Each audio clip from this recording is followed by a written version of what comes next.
Hello students, आज हम अर्थशास्त्र के विषय का अध्ययन करेंगे।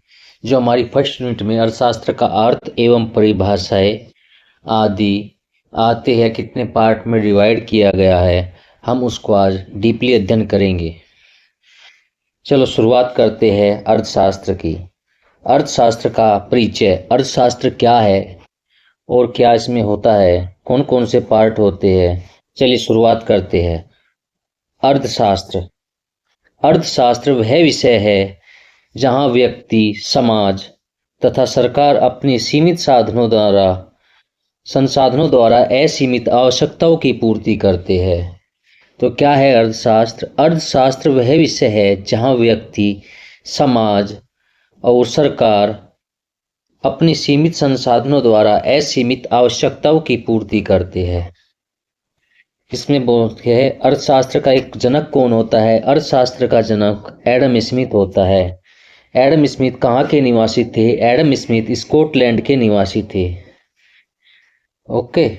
एडम स्मिथ ने सन 1776 में अपनी एक पुस्तक लिखी, an inquiry into the nature and causes of wealth of nation, जिसे हिंदी में कहते हैं राष्ट्रों के धन के स्वरूप तथा कारणों की खोज नामक पुस्तक लिखी। इसको शॉर्ट में वेल्थ ऑफ नेशंस भी कहते हैं। वेल्थ ऑफ नेशंस किसकी बुक है? वो होती है एडम स्मिथ की। एडम स्मिथ ने अर्थशास्त्रीय परिभाषाएं कुछ इस प्रकार दी।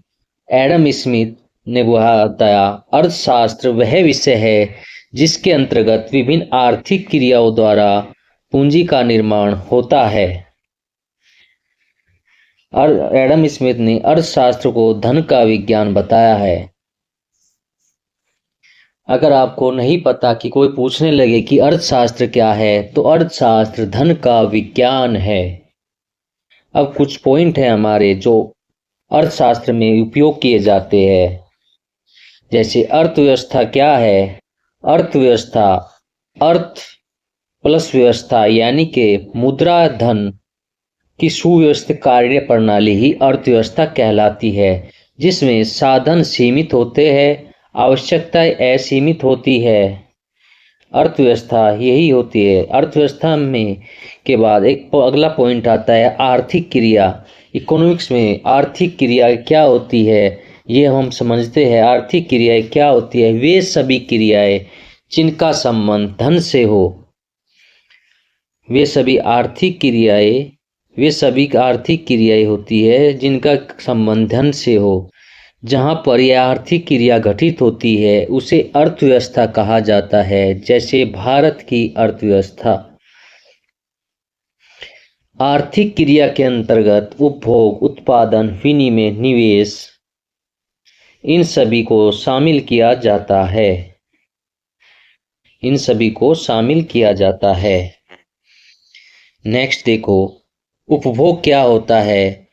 उपभोग वह आर्थिक क्रिया है जिसमें व्यक्तिगत तथा सामाजिक आवश्यकताओं की संतुष्टि के लिए वस्तुओं और सेवाओं की उपयोग किया जाता है। उपभोग कहलाता है। जैसे हमारा भोजन करना भी एक उपभोग है, कपड़ा पहनना भी एक उपभोग है। नेक्स्ट देखो, उत्पादन क्या है? उत्पादन वह आर्थिक क्रिया है जिसका संबंध वस्तुओं और सेवाओं की उपयोगिता अथवा मूल्य में वृद्धि करने से है। उत्पादन क्या है? उत्पादन वह आर्थिक क्रिया है जिसका संबंध वस्तुओं और सेवाओं की उपयोगिता अथवा मूल्य में वृद्धि करने से है। जैसे कपड़ा काटकर कपड़ा सीलना, लकड़ी चीरकर कुर्सी बनाना, ये सब उत्पादन करना है। नेक्स्ट है हमारा विनिमय। विनिमय किसे कहते हैं? विनिमय वह क्रिया है जिसमें किसी वस्तु द्वारा उत्पादन के साधनों का क्रय विक्रय किया जाता है।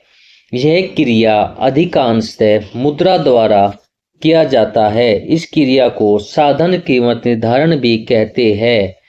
यह साधन कीमत निर्धारण भी कहते हैं जिसमें भूमि, श्रम, पूंजी, उद्यमी प्रौद्योगिकी है। ये हो गए हमारा विनिमय। विनिमय होता है लेन देन। जैसे हमने कोई वस्तु ली, उसके बदले हमने मूल्य के दिया, उसका धन के रूप में, मुद्रा के रूप में, तो यही होता है विनिमय। अब नेक्स्ट देखिए, अर्थशास्त्र को दो भागों में बांटा है। अर्थशास्त्र को दो भागों में रैगनर फिच ने बांटा है, जिसमें दो पार्ट है। प्रथम पार्ट है व्यष्टि अर्थशास्त्र, जिसका हम अध्ययन करेंगे आगे ही, जो पीए फर्स्ट सेम में माइक्रो इकोनॉमिक्स है। सेकंड है समष्टि अर्थशास्त्र, जो सेकंड सेमेस्टर में आएगा, जिसको मैक्रो इकोनॉमिक्स बोलते हैं या व्यापक अर्थशास्त्र बोलते हैं। माइक्रो और मैक्रो ये दोनों ही ग्रीक भाषा के शब्द है।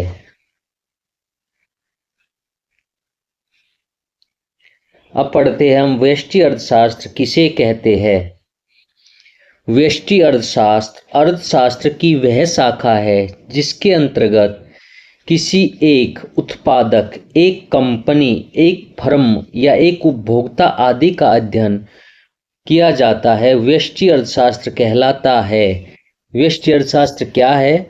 व्यष्टि अर्थशास्त्र ये है कि जैसे हम किसी एक व्यक्ति का अध्ययन करना है, हमको एक कंपनी का अध्ययन करना है, एक फर्म का अध्ययन करना है या एक उपभोक्ता का अध्ययन करना है, तो वो सिर्फ व्यष्टि अर्थशास्त्र के अंतर्गत ही किया जाता है।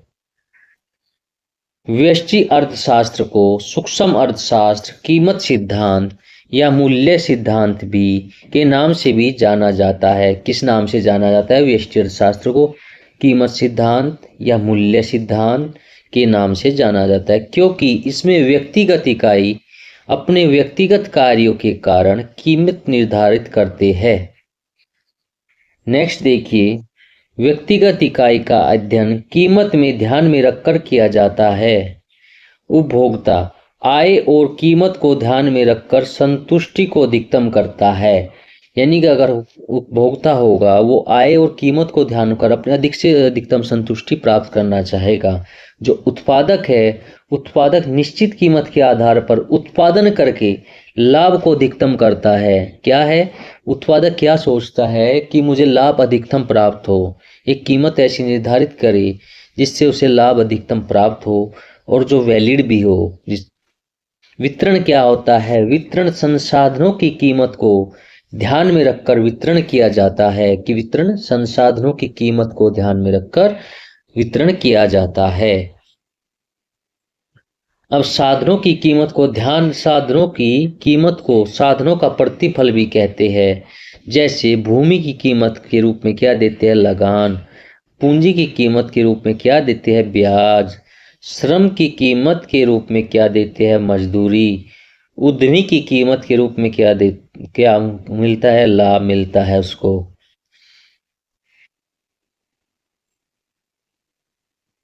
अब देखिए समष्टि अर्थशास्त्र, जिसको मैक्रो इकोनॉमिक्स भी कहते हैं।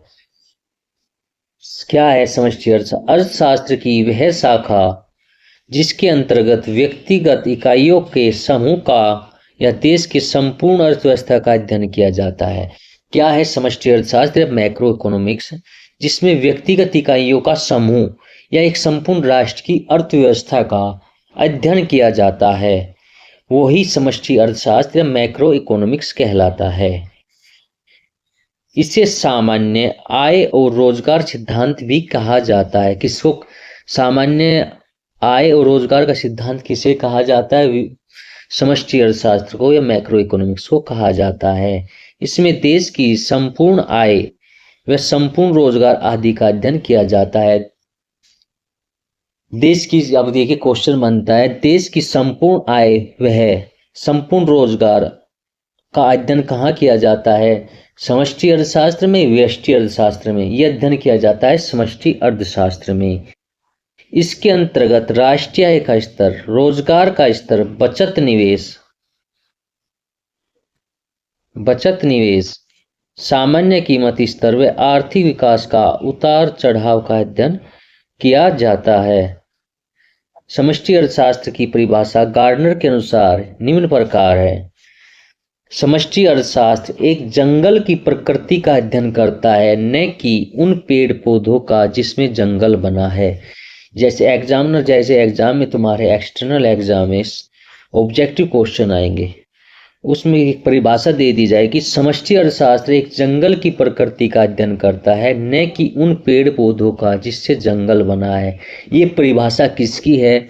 तो ये परिभाषा है गार्डनर एकले की। इन चीजों का ध्यान देना होगा आपको। अब हम बताते हैं कि अर्थशास्त्र की जो परिभाषा है, हमारा नेक्स्ट टॉपिक होगा अर्थशास्त्र की परिभाषा। जो अर्थशास्त्र की परिभाषाएं है उनको हमने 5 भागों में डिवाइड किया है, जो निम्न प्रकार है, जिसमें हम आगे चल के अध्ययन भी करेंगे। फर्स्ट परिभाषा होगी धन केंद्रित परिभाषाएं। सेकंड होगी कल्याण केंद्रित परिभाषाएं, वेलफेयर सेंटर्ड डेफिनेशंस। थर्ड होगी दुर्लभता या सीमितता केंद्रित परिभाषा, स्केर्सिटी सेंट्रल डेफिनेशन। फोर्थ है हमारी विकास केंद्रित परिभाषा है, ग्रोथ सेंटर डेफिनेशन। नेक्स्ट है आवश्यकता विहीनता संबंधी परिभाषा है, डेफिनेशन बेस्ड ऑफ द वेंटलेसेस। अब इनका